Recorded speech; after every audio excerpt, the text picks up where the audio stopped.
Ancus Marcius was the legendary fourth king of Rome, who traditionally reigned 24 years. Upon the death of the previous king, Tullus Hostilius, the Roman Senate appointed an interrex, who in turn called a session of the assembly of the people who elected the new king. Ancus is said to have ruled by waging war as Romulus did, while also promoting peace and religion as Numa Pompilius did. Ancus Marcius was believed by many Romans to have been the namesake of the Marcii, a plebeian family. Ancus was the son of Marcius himself, the son of Rome's first Pontifex Maximus Numa Marcius and Pompilia, daughter of Numa Pompilius. Ancus Marcius was thus the grandson of Numa and therefore a Sabina. According to Festus, Marcius was surnamed Ancus because of his crooked arm, Ancus signifying bent in Latin.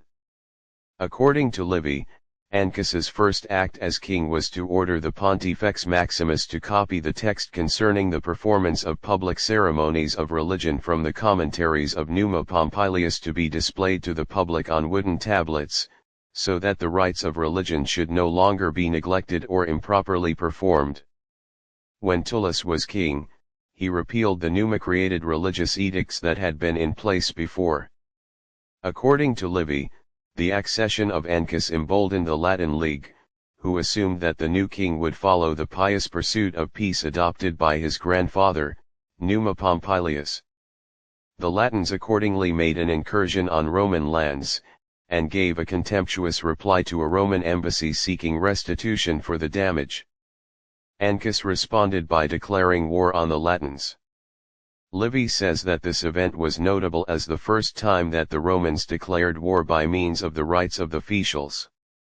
Ancus Marcius marched from Rome with a newly levied army and took the Latin town of Politorium, situated near the town of Lanuvium, by storm. Its residents were removed to settle on the Aventine Hill in Rome as new citizens, following the Roman traditions from wars with the Sabines and Albans. When the other Latins subsequently occupied the empty town of Politorium, Ancus took the town again and demolished it. The Latin villages of Telani and Ficana were also sacked and demolished. The war then focused on the Latin town of Medalia. The town had a strong garrison and was well fortified. Several engagements took place outside the town and the Romans were eventually victorious. Ancus returned to Rome with a large amount of loot. More Latins were brought to Rome as citizens and were settled at the foot of the Aventine near the Palatine Hill, by the Temple of Murcia. Ancus Marcius incorporated the Janiculum into the city, fortifying it with a wall and connecting it with the city by a wooden bridge across the Tiber, the Pons Sublicius. To protect the bridge from enemy attacks, Ancus had the end that was facing the Janiculum fortified.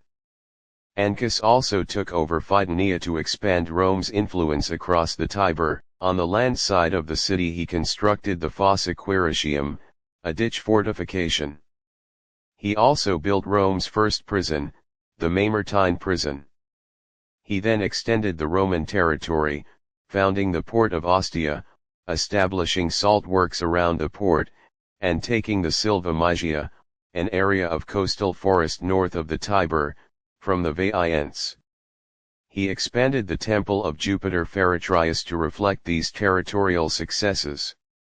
According to a reconstruction of the Fasti Triumphals, Ancus Marcius celebrated at least one triumph, over the Sabines and Veients. Ancus Marcius is reported to have died of natural causes after a rule of 24 years. He had two sons, one of which would likely take the throne. A member of Ancus' court, Lucius Tarquinius Priscus, ensured that Ancus' sons would be out of Rome so he could put together an election where he would gain the support of the Roman people. Ancus Marcius was succeeded by his friend Lucius Tarquinius Priscus, who was ultimately assassinated by the sons of Ancus Marcius. Later, during the Republic and the Empire, the prominent gens Marcia claimed descent from Ancus Marcius.